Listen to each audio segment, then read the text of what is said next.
बाकी आपके पास कोई भी बुक्स पड़ी हो, इवन 12th की भी पड़ी हो बुक्स, तो उसको खोलो और कुछ इंटरफेरेंस पे क्वेश्चंस बनाते रहो। और अगर मन करे कि नहीं सर से पूछना है तो ठीक है, आप कलेक्ट करके रखो, पूछ सकते हैं, कोई दिक्कत नहीं है, जब कभी भी हम लोग ऑनलाइन वीडियो कॉन्फ्रेंसिंग से जुड़ते हैं तो। एनीवे, तो अब मैं आपके लिए 2 से 3 न्यूमेरिकल बस मैंने नोट्स पे दिया है और एक आपको करने के लिए दिया है, मतलब 4 न्यूमेरिकल बस आज मैं आपसे डिस्कस करूंगा। 3 मैं आपको एक्सप्लेन कर देता हूं अच्छे से, चौथा आपके लिए मैंने छोड़ दिया, उसका आंसर लिखा हुआ है मैंने, सोचिएगा, है ना। साइंस या फिर एजुकेशन एक लर्निंग प्रोसेस होता है, राइट। आप सीखिए, है ना। और एक बात ये भी बता दो कि सीखने के लिए सबसे इम्पोर्टेंट बात जो होती है वो होती है पेशेंस, है ना। तो मेरा अपना जो व्यू है कि नहीं, बच्चे सब अच्छे होते हैं, आप सभी अच्छे ही नहीं बल्कि बहुत अच्छे हैं, फिर भी आप सभी को मेहनत करनी पड़ेगी, राइट। तो जो मैंने आपसे कहा था कि नोट्स बनाइएगा वो बनाते रहिए, है ना, और पढ़ते रहिए। सब अच्छा कर सकते हैं बशर्ते कि खूब मेहनत करिए। तो आई होप सो कि you may do better. Anyway, आइए, तो वो जो 4 क्वेश्चंस मुझे डिस्कस करना है जो मैंने आज आपको नोट्स में दिया है, उसमें पहला क्वेश्चन मैं उठाता हूँ, ठीक। केवल क्या आपको ध्यान रखना है कि इंटरफियरेंस वाले क्वेश्चन में पहले वेव का एम्पलीट्यूड A1 लिया था मैंने, दूसरे का A2, है ना। तो इंटेंसिटी I1 बराबर A1 स्क्वायर और दूसरे का इंटेंसिटी I2 बराबर A2 स्क्वायर। दोनों वेव्स के बीच का फेज डिफरेंस कितना, फाई। मैक्सिमा के लिए क्या कंडीशन है, मिनिमा के लिए क्या कंडीशन है, और आई मैक्स का फॉर्मूला A1 प्लस A2 का होल स्क्वायर, आई मिन का A1 माइनस A2 का होल स्क्वायर। बस उसी पे न्यूमेरिकल है, आप बना लोगे, कोई दिक्कत नहीं है, बस आप पेपर यूज करिएगा, बना पाएंगे। जैसे पहला क्वेश्चन मैंने क्या दिया था, 2 waves of equal frequency and constant phase difference have intensity in the ratio 81/1।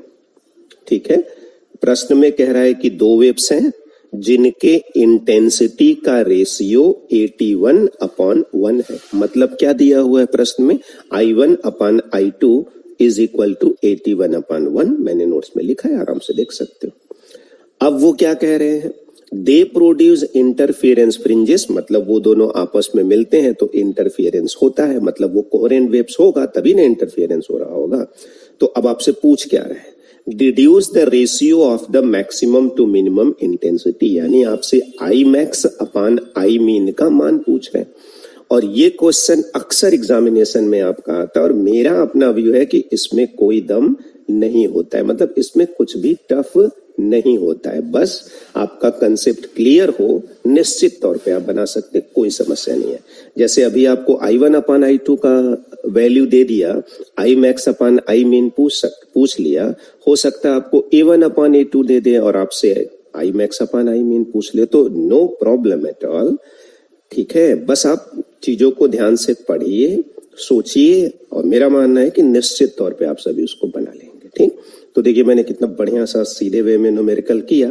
I1 upon I2 की वैल्यू 81/1 दिया हुआ है, फिर मैंने लिखा बट वी नो कि I1 अपान I2 जो होता है A1 square upon A2 square होता है, तो वहां से मैंने वेव्स का एम्पलीट्यूड A1 और A2 का रेशियो 9/1 निकाल लिया।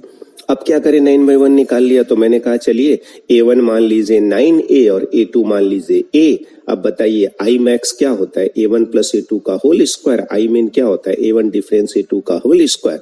अब I max upon I mean निकालना है तो A1 A2 का मान रखिए, A वैसे कट जाएगा, you got the answer, right.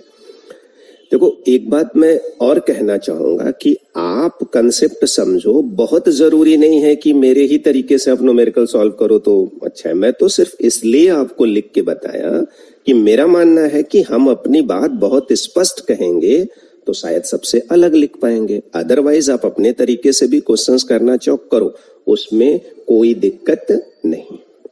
तो डिस्कस कर लिया हम लोगों ने पहला क्वेश्चन। पहले क्वेश्चन में I1 अपान I2 दिया था, I max upon I mean निकालना था, ठीक। अब ये दूसरा बहुत इंपॉर्टेंट क्वेश्चन अक्सर आपके एग्जामिनेशन में पूछा गया, लेकिन ये भी है उसी तरीके से। क्या दिया, if beta is the intensity ratio of 2 coherent source, यानी फिर दिया कि I1 अपान I2 की वैल्यू बीटा है, यही ना दिया है ऐसी, ठीक। और फिर वही पूछा है I max upon I mean नहीं पूछा, क्या पूछा है? आई मैक्स में से आई मीन घटाइए, ऊपर लिखिए और डिवाइड कर दीजिए I max plus I min. वो सॉल्व करके दिखाइए कि 2 root beta upon 1 plus beta आएगा। कोई समस्या नहीं है सर। ठीक, देखो उसी तरह सोचते हैं। मैंने कहा चलिए सर 2 वेव्स है तो पहले की इंटेंसिटी बताइए, I1 is equal to A1 square और दूसरे की intensity I2 is equal to A2 square. ठीक, A1 A2 एम्पलीट्यूड है, आप जानते ही हो। अब प्रश्न अनुसार क्या दिया है? Beta is equal to I1 upon I2 is equal to A1 square upon A2 square. ठीक, तो आप मुझे बताओ beta is equal to I1 upon I2 is equal to A1 square upon A2, तो यानी root beta is equal to A1 upon A2 हो जाएगा, यानी एम्पलीट्यूड का रेशियो पता हो गया। रूट बीटा अपान 1 भी आप उसको पढ़ सकते हैं। तो बताइए A1 की वैल्यू रूट बीटा कहिए और A2 की वैल्यू रूट बीटा A कहिए और A2 की वैल्यू केवल A कह दीजिए। लेकिन अब की बार मैंने A नहीं लिखा, अब की बार देखो मैं कैसे निकाल रहा हूं। मैंने कहा ना कि कई तरीके से आप न्यूमेरिकल बना सकते हो, चाहे जैसे बनाओ। So I max is equal to A1 plus A2 का होल स्क्वायर होता है और I mean A1 minus A2 का होल स्क्वायर होता है। अब visibility is equal to I max minus I min ये होता है, तो आई मैक्स आई मीन की वैल्यू रख दिया। अब मुझे A2 अपान A1 sorry A1 upon A2 की वैल्यू रूट बीटा मालूम है, तो देखो मैंने क्या किया, A2 को कॉमन निकाल लिया बाहर, तो A2 स्क्वायर हो जाएगा और A1 अपान A2 प्लस 1 हो जाएगा। इसी तरह बाकी हो जाएगा। फिर पूरे में देखो A2 स्क्वायर एकदम बाहर ले आएंगे और नीचे भी A2 स्क्वायर है, कट जाएगा। फिर वैल्यू से वैल्यू रख के आप उसको सॉल्व कर लो, you got the answer, right. लेकिन अच्छा तरीका ये है कि आप पहले रफ पेपर लो, बनाओ, जो भी गलत हो काटो, डजेंट मैटर। ठीक, और बाद में आप सभी एक फेयर रिकॉर्ड बना ही रहे हैं तो उसमें बढ़िया सा लिख लेंगे तो अपने आप प्रिपेयर हो जाएगा। ठीक, अब आइए तीसरा। ये बहुत अच्छा क्वेश्चन है। अच्छा इन द सेंस केवल आपको कंसेप्ट समझाने के लिए मैंने इस क्वेश्चन को आपके सामने रखा। एक बात मैंने कहा है कि पेंसिल से जो कुछ मैं बनाऊंगा वो आप अपने फेयर नोट्स पे नहीं लिखेंगे तो कोई दिक्कत नहीं है, वो केवल समझाने के लिए होता है। लेकिन पेन से जो चीजें लिखी हुई हैं वो फेयर नोट्स पे रहेगा। ठीक, तो मैंने पेंसिल से वेव्स बनाया हुआ है ना जी। तो बताओ लैम्डा कहां से कहां तक होता है, सबको पता है। 0 से 2 पाई होगा, बीच में पाई होगा, लैम्डा बाई 2 कितना होगा, ये सब आप समझते हैं ना। वेव्स आप सभी ने पढ़ा है ये, फिर वैसे क्यों, पेंसिल वाला फिगर देख लो। ठीक है, तो अब देखिए इसको कैसे समझते हैं। बहुत बढ़िया क्वेश्चन है। देखो 2 वेव्स है पहले वाले फिगर में, एक S1 से निकल रहा है और एक कहां से निकल रहा है, S2 से नीचे। ठीक है, तो S1 से देखो वेव्स जा रहा है बिंदु P की तरफ और S2 से भी वेव्स जा रहा है बिंदु P की तरफ। ठीक, दोनों बिंदु P पर मिलेंगे। अब मान लो ये कोहेरेंट वेव्स है, कोहेरेंट तो है ही है, क्योंकि कोहेरेंट नहीं होगा तब सर बात कहां बनेगी, तब तो इंटरफेरेंस होगा ही नहीं। तो बताओ S1 से जो वेव्स चला उसके रास्ते की लंबाई नापो तो कितना लंबा रास्ता है, कितना पाथ है। ठीक, तो बताओ S1P कितना मैंने लिखा, 2 लैम्डा, राइट। कितना मैंने लिख दिया, 2 लैम्डा। एक गलती हो गई मुझे, मैं फिगर में देख रहा हूं इस समय तो मुझे समझ में आ रहा है। मैंने वैसे फिगर में, हाँ नहीं ठीक है, इट्स ऑल राइट, 2 लैम्डा बनाया है ना, 1 2 3 4, तो lambda by 2 lambda by 2 lambda by 2 lambda बने। ठीक है, गलती नहीं है। ठीक, तो बताइए जो वेव्स S1 से चला वो कितना लंबा रास्ता तय किया, 2 लैम्डा। ठीक है ना, और जो वेव्स S2 से चला वो कितना लंबा रास्ता तय किया, लैम्डा बाई 2 लैम्डा बाई 2 हाँ 2.5 लैम्डा। ठीक है, तो बताओ ये दोनों वेव्स बिंदु P पर मिले। ठीक, तो पता करते हैं कि भाई दोनों का रास्ता बराबर तो है नहीं ना, एक छोटा एक बड़ा है।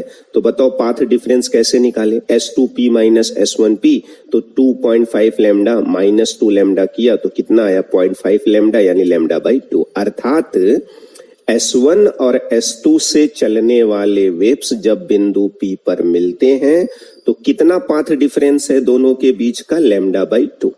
तो अब जरा याद करो तो कंडीशन ऑफ मिनिमा और कंडीशन ऑफ मैक्सिमा।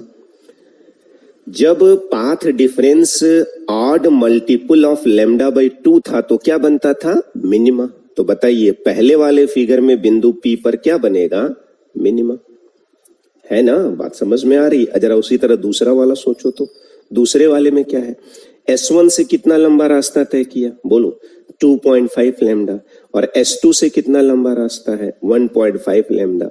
तो पाथ डिफरेंस